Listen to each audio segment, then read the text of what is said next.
The studio lights dimmed, then flared, casting a warm glow over the late-night talk show set. The audience buzzed with anticipation, their murmurs a soft hum beneath the polished voice of the host, who stood center stage, his smile as sharp as his suit. It had been a week since the world learned of Pope Francis's death, a loss that left a quiet ache in millions. Tonight, though, was meant to lift spirits, a chance to hear from a rising star in American politics, someone known for her fiery speeches and unshakable resolve. "Ladies and gentlemen," the host began, his voice booming, "please welcome Representative Jasmine Crockett." The crowd erupted. Applause thundered through the studio, a few people rising to their feet. Phones glinted in the audience, discreetly recording despite the signs forbidding it. Jasmine Crockett stepped onto the stage, her presence commanding yet understated. She wore a tailored navy blazer over a cream blouse, her hair pulled back, her expression warm but guarded. She shook the host's hand, her smile polite but fleeting, and took her seat across from him. On the table between them sat a glass of water, a stack of cue cards, and, curiously, a small golden rosary resting on a cushion of midnight blue velvet. The host didn't acknowledge it. Neither did she. "Not yet." "Jasmine, what a time to be here," the host said, leaning back with practiced ease. "The world's still reeling from the Pope's passing, but you're out there making waves in Congress. Tell me, how do you keep that energy? Coffee? Prayer? A secret superpower?" The audience chuckled, expecting her to match his levity. But Jasmine's smile faded. Her eyes flickered to the rosary, a glance so brief it could have been missed. She didn't laugh. Instead, she leaned, forward slightly, her hands clasped in her lap. "Energy comes from purpose," she said, her voice steady but low. "And sometimes, purpose comes from places you don't expect." The host tilted his head, caught off guard by the weight in her tone. The audience quieted, sensing a shift. "Okay, that sounds deep," he said, forcing a grin. "Care to elaborate for us mortals?" Jasmine's gaze lingered on the rosary again. This time it wasn't subtle. Her fingers twitched, as if resisting the urge to touch it. "He gave me something," she said at last, her voice barely above a whisper. "Something I wasn't supposed to share. Not then, maybe not ever." The studio went still. The host blinked, his smile faltering. "He? You mean—" He trailed off, unsure if he should say the name. "Pope Francis," she said, her eyes lifting to meet his. "Years ago in Rome, he told me something that changed everything." A murmur rippled through the audience. The host leaned forward, intrigued but wary. "Wait, hold up. You met Pope Francis? Like, personally? When was this?" Jasmine took a deep breath, her shoulders rising and falling as if shedding an invisible weight. "It was 2021. I was in Italy for a conference on global justice. One night after a long day, I got a knock on my hotel room door. No announcement, no security detail. Just a man in a plain suit, holding an envelope. The audience was silent now, hanging on her every word. The host raised an eyebrow. "An envelope? From the Vatican?" She nodded. "Sealed with the papal crest." Inside was a handwritten note. Not official, not typed, personal, from him. She paused, her eyes distant, as if seeing the letter again. It said, "I would like to sit with you in stillness, where the world cannot follow." The host let out a low whistle. "That's cryptic. And you went?" "Of course I went," she said, her voice firm but soft. "I didn't know what he wanted. Maybe a photo op, maybe a discussion about policy. I was a new congresswoman, still finding my footing. But when the Pope asks to meet you, you don't say no." The studio lights seemed to dim, though no one touched the controls. The atmosphere shifted, as if the room itself was holding its breath. "I was driven to a side gate of the Vatican," Jasmine continued. "No cameras, no press, just a cold night and a man waiting for me. He led me through corridors, old stone, walls, until we reached a small courtyard, and there he was under a tree, sitting on a simple bench, Pope Francis. The host leaned in, his usual charm replaced by genuine curiosity. What was he like? Tired, she said. Thin, but his eyes, they burned. Like he was carrying something too heavy for one person, but he wouldn't let it go. She paused, her voice softening. He didn't waste time. He said he'd watched my speeches, read about my work. He said he saw someone who spoke truth even when it cost her. The audience stirred, a few nodding in recognition. Jasmine's reputation for fearless advocacy was no secret. But this was different. This was personal. Then he confessed something, she said, her voice dropping. He said he felt God had gone quiet, that he prayed, but the heavens didn't answer. A collective gasp rippled through the room. The host's jaw tightened, his eyes darting to the crew off stage. No one spoke into his earpiece. No one knew what to do.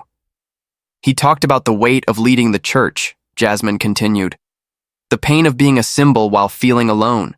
He said faith survives silence, but he was afraid it might start to mimic it. The host swallowed hard. And what did you say? Nothing, she admitted. I just listened. And then he handed me an envelope, sealed with red wax. He said, if I don't see you again, this must live. The words landed like a stone in still water. The host shifted uncomfortably. Did you open it? Jasmine shook her head. Not then. I promised I wouldn't. I kept it hidden for years, carried it with me through every campaign, every hearing. I told myself it wasn't mine to open. She paused, her eyes locking onto the rosary. But when I heard he'd died, something broke. The studio was so quiet, the hum of the cameras felt loud. Jasmine reached into her blazer, her movements slow, deliberate. From an inner pocket, she pulled out an envelope, its edges yellowed. The crimson wax seal still intact, stamped with the papal crest. The audience stirred, a low murmur spreading. The host's voice was tight. You're saying that's the envelope? From the Pope? Jasmine didn't answer. Instead, she held it up, letting the cameras catch the faint glint of the seal. Then, with a gentleness that belied the moments, "Wait!" she broke the seal. The soft crack echoed in the silence. She unfolded the letter, her hands steady. To the woman who speaks when others fall silent, she read, her voice clear but reverent. This world does not need more voices, in the chorus. It needs those who will carry truth through the shadows cast by those who claim to hold it. The host turned to face her fully, his usual banter forgotten. The audience leaned forward, drawn in by the gravity of her words. Jasmine continued, I write this with a heart torn between hope and despair. For years I fought within these walls. I wore the fisherman's ring while drowning in secrets. There are forces in this church I could not stop. They wear the cloth of faith, but move, like predators. I tried to expose them. I failed. The host opened his mouth, then closed it. Jasmine's voice wavered, not from fear, but from the weight of what she was reading. And now, if my voice is silenced, I ask you, an outsider, untouched by our politics, to carry this truth, not to destroy, but to protect. She looked up, her eyes scanning the audience. And at the end, there was something else. She unfolded a second sheet, her fingers trembling slightly. A vision. A prophecy. The word prophecy sent a shiver through the room. The host leaned forward, his voice barely a whisper. What did it say? Jasmine took a breath, then read, The one who will unravel me will not rise from within. They will shine, they will speak as a friend, but they will carry emptiness. Gasps echoed through the studio. The host blinked, stunned. He believed someone would... What, destroy the church? Not destroy, Jasmine said, her voice low. Hollow it out. He thought the collapse of faith wouldn't come from enemies, but from someone who seemed good, someone who imitated light but brought nothing. The silence that followed was suffocating. Jasmine folded the letter carefully, placing it beside the rosary. I didn't understand it then, she said. But after that night, everything changed. The host's voice was cautious. Changed? How? I started noticing things, she said. Letters, anonymous, warning me to stay quiet. They came to my office, my home. Different handwriting, different postmarks, but all saying the same thing. Keep the envelope closed. Silence protects more than you know.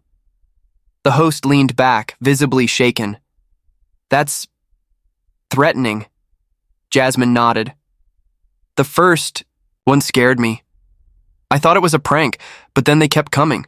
7 in total over 3 years. She reached into a folder beside her, pulling out a stack of papers.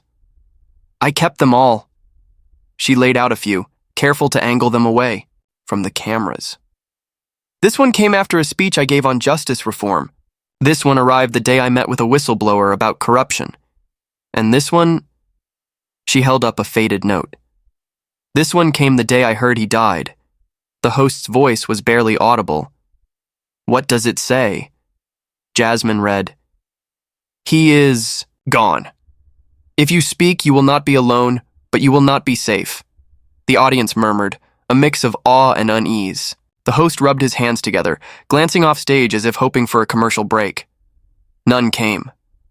I tried to trace them, Jasmine said. Hired investigators, checked security footage, nothing. Whoever sent these knew how to disappear.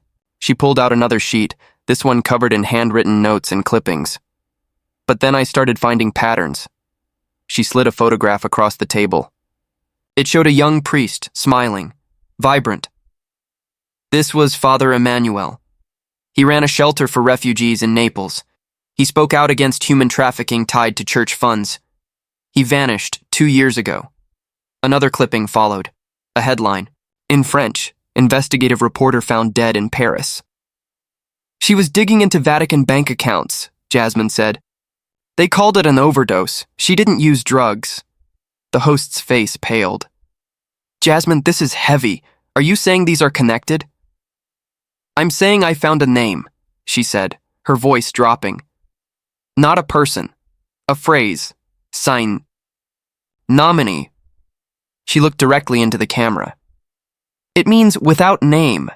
It's not a group, it's a belief.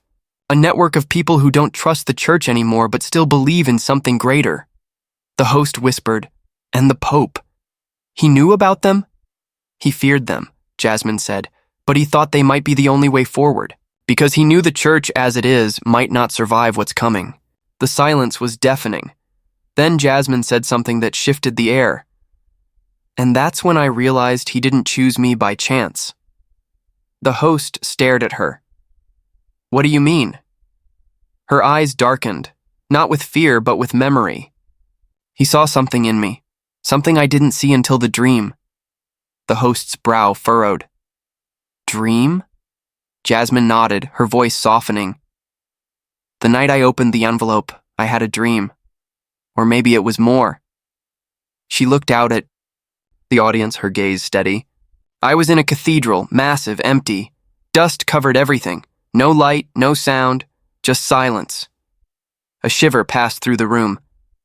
And at the altar, she said, he was there, Pope Francis, standing, waiting. And he spoke. The host's voice was a whisper. What did he say? Jasmine closed her eyes for a moment, then opened them. He said, You thought you were only a voice for the voiceless, but you were always more. You carry truth like a flame, and the world will need it when the shadows come. The audience exhaled as one, a shared breath of awe.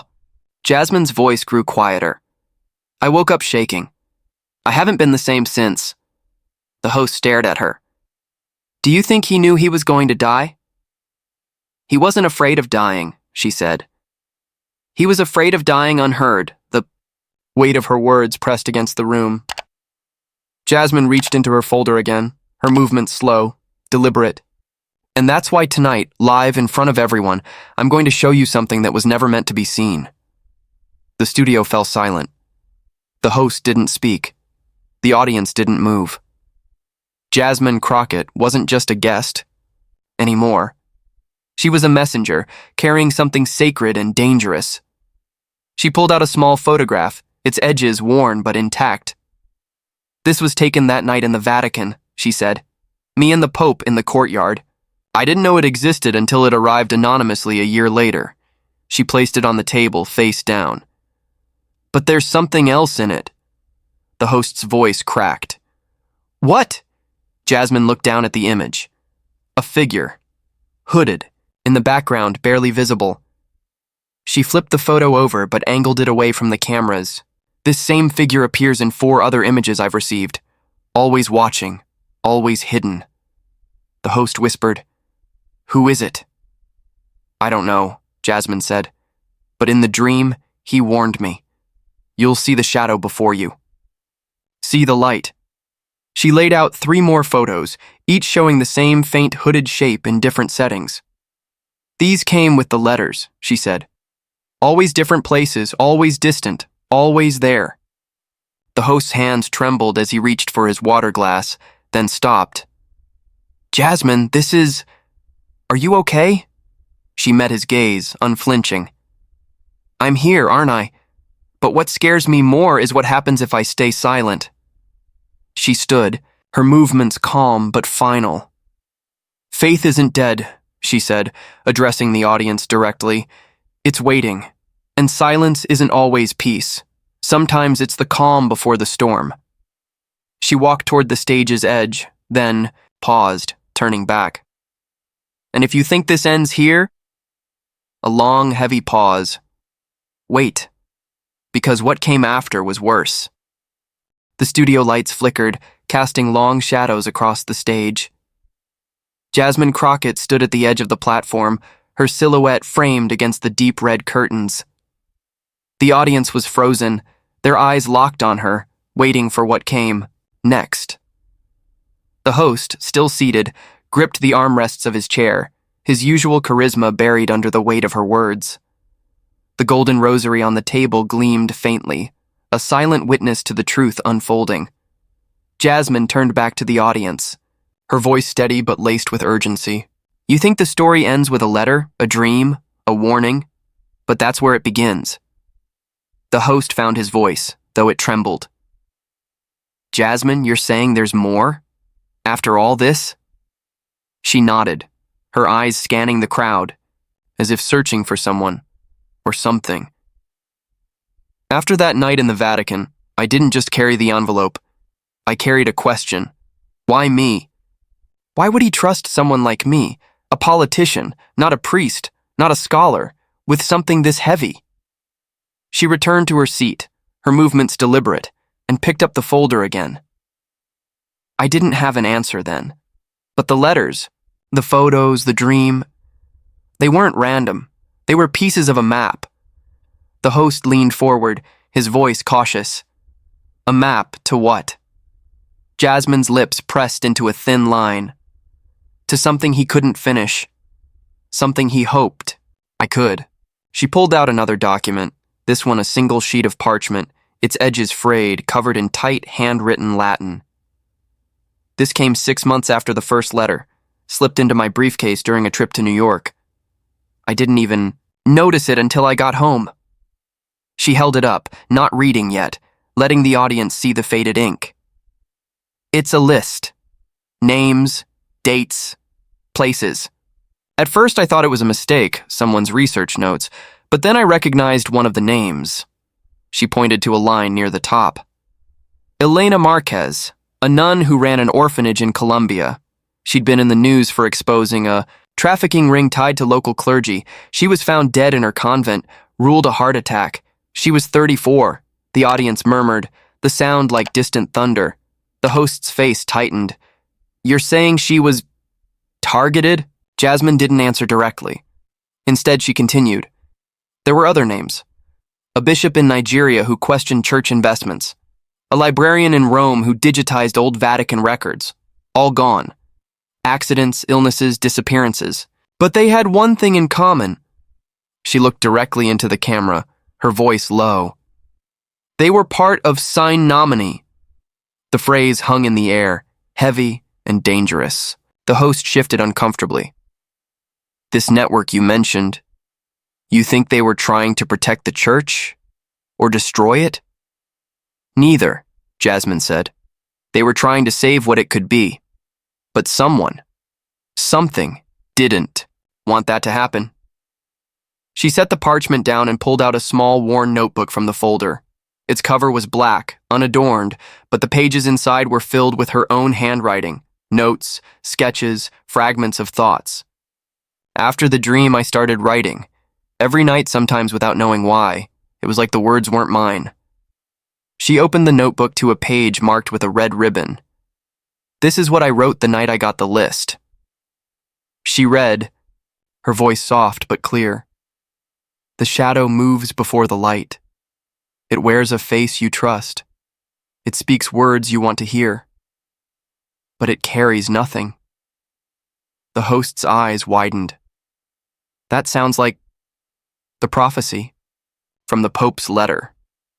Jasmine nodded. It's not just a prophecy. It's a warning about someone or something already here. Someone who's been watching, waiting for the moment faith falters. The studio was so quiet, the faintest creak of a chair echoed. The host tried to regain control, his voice unsteady. Jasmine, this is a lot to take in. You're talking about conspiracies, secret networks, a figure in photos. Are you sure you're safe talking about this? Here, Liv? She met his gaze, unflinching. I'm not sure of anything anymore, but I know what he told me in the dream. Your silence is a door. You decide if it opens or stays locked. She paused, then leaned forward, her voice dropping to a near whisper. And I'm done locking it. The audience stirred, a mix of awe and unease rippling through the room. Jasmine reached into the folder one last time, pulling out something small and metallic. She held it up, letting it catch the light. It was a key, old and ornate, its surface etched with faint symbols. The host's voice was barely audible. What's that? A gift, Jasmine said. Sent to me a year ago with no note, no explanation. But it came with this. She slid a small card across the table. On it, in elegant script, were 3 words. Porta Veritatis.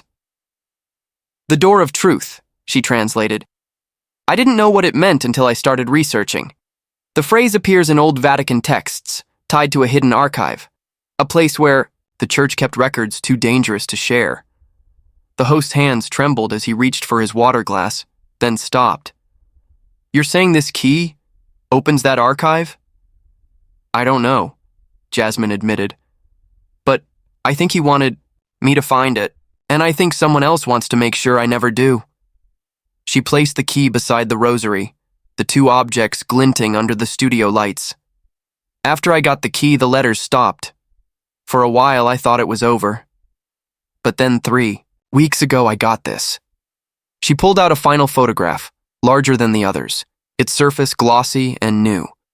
She held it face down, her fingers tightening around the edges. This was taken outside my office in D.C. I didn't know it existed until it arrived in my mailbox. No sender, no postmark. She flipped the photo over but kept it angled toward the host. His eyes widened, his breath catching. What am I looking at? Jasmine's voice was steady, but her eyes burned with intensity. It's me, walking to my car. But in the background, across the street, there's the figure, hooded, watching. The audience gasped, the sound sharp and collective. The host leaned closer, squinting at the photo. Could it be a coincidence? A passerby? No, Jasmine said, because the same figure was in Rome, in the courtyard with the Pope. In New York when I got the list. In every moment I got closer to the truth. She laid the photo down, still shielding it from the cameras. And there's something else. On the back, she turned it over, revealing a single line of text written in red ink. The shadow sees you. The studio erupted in murmurs, the tension snapping like a taut wire. The host's face paled. Jasmine, this is... Are you saying you're in danger? I'm saying we all are, she said, her voice cutting through the noise. This isn't just about me. It's about what's coming. The Pope saw it. Sine Nomine saw it. And now, I see it too. She stood again, her presence filling the stage. He told me in the dream. The world's faith isn't crumbling because of doubt. It's starving because of lies. And those lies, they're not just in the church, they're everywhere. In power, in politics, in the stories we tell ourselves. The host tried to interject, his voice shaky. Jasmine, maybe we should take a break. Let this... No, she said, her tone final. I'm not stopping. Not now. She turned to the audience, her eyes fierce. You want to know why I'm here? Why I'm telling you this? Because truth doesn't survive in silence, and if I don't speak now, I might not get another chance. She reached for the notebook again, flipping to a page near the end. I wrote this last night, she said. I didn't know I'd be here, but it came to me like everything else. She read, her voice resonant, almost liturgical. The shadow doesn't fight the light. It mimics it. It wears its face, speaks its words, until you forget what light feels like. The audience was silent, every word sinking in like a stone. Jasmine closed the notebook and looked directly into the camera. The Pope gave me a choice. Stay silent, stay safe, or speak, and risk everything. I'm choosing to speak. She paused, letting the weight settle. Then, softly, she added, But there's one more thing you need to see. The host's voice was a whisper. Jasmine, are you sure? She didn't answer. Instead, she reached into her blazer and pulled out a small, sealed vial. Inside, a faint golden liquid shimmered under the lights. She held it up, her hand steady. This came with the key, she said. No label, no explanation. But I had it tested. The audience leaned forward, breathless. The host's eyes widened. Tested? What is it? Oil, Jasmine said. Blessed oil, like what's used in sacraments. But there's something else in it. Traces of a compound, rare, found only in one place. She paused, her voice dropping. The Vatican's private gardens. A collective gasp filled the room. The host's hands gripped the table. You're saying this came from him? I'm saying it's a message, Jasmine said. A reminder. He told me, faith evolves, but it can be twisted before it grows. This, she held up the vial, is proof he was trying to protect something. Something they don't want us to find. She placed the vial beside the key and the rosary, the three objects forming a silent trinity on the table. I don't know what's in that archive, she said. I don't know who the shadow is, but I know this. The truth is heavier than silence, and I'm done carrying it alone. The studio was still, the air thick with anticipation. Jasmine turned to the audience, her voice calm but unyielding. Faith isn't about answers. It's about questions. And right now, the question isn't what we believe. It's what we're willing to do when the light goes out. She stepped toward the stage's edge, her footsteps echoing in the silence. At the curtain, she paused, turning back one last time. If you think this is the end? Her eyes locked onto the camera, fierce and unwavering. It's not, because what's coming next will shake everything. The studio lights dimmed, plunging the stage into shadow. The audience didn't clap. They didn't move. They were witnessing something unstoppable, something that would echo far beyond the walls of the studio. The studio was a sea of held breaths, every eye fixed on Representative Jasmine Crockett as she stood at the edge of the stage. The vial of golden oil, the ornate key, and the small rosary sat on the table behind her, their presence a silent challenge to the world watching. The host, his face pale, seemed to shrink in his chair, overwhelmed by the gravity of what had unfolded. The cameras hummed softly, capturing every second of a moment that felt less like a talk show and more like a reckoning. Jasmine's voice cut through the silence, steady but resonant, as if speaking to each person in the room and beyond. You're waiting for me to tell you what it all means. The letters, the key, the oil, the shadow. You want an answer. So did I. She stepped back toward the table, her gaze lingering on the objects. But the Pope didn't give me answers. He gave me a burden. He said, Truth isn't a destination. It's a fire, and you'll burn before you carry it. The host, regaining a fragment of his composure, leaned forward. Jasmine, you've shared so much tonight, things most people would keep hidden. Why now? Why here? Live, in front of the world. She turned to him, her eyes fierce but not unkind. Because silence is a choice, and I'm done choosing it. She picked up the key, holding it up so the light caught its etched symbols. This, whatever it opens, isn't just about the church. It's about us. About what we do when the systems we trust start to crack. The audience stirred, a low murmur of agreement rippling through the room. Jasmine set the key down and reached for the vial, its golden contents shimmering like liquid starlight. This oil, she said, was his way of saying faith isn't dead. It's buried, waiting for someone to dig it up. But the shadow, the one in the photos, the one he warned me about, it's already here, trying to bury it deeper. She placed the vial beside the rosary, her fingers brushing the beads, as if drawing strength from them. I spent years trying to understand what he saw in me. A congresswoman, not a saint. A fighter, not a mystic. But then I realized something. Her voice softened, almost tender. He didn't choose me because I was perfect. He chose me because I was listening. The studio was silent, the weight of her words settling like dust after a storm. Jasmine turned to the audience, her presence commanding but vulnerable. I don't know what's in the Porta Veritatis. Maybe it's proof of everything he feared, corruption, betrayal, secrets that could tear the church apart. Maybe it's something else, something that could rebuild it. But I know this. I can't open it alone. She pulled the notebook from the folder, flipping to its final page. Last night, I wrote one more thing, she said. It came to me, like the dream, like the letters. I think it's what he wanted me to say. She read, her voice clear and unwavering. The shadow doesn't fear the truth.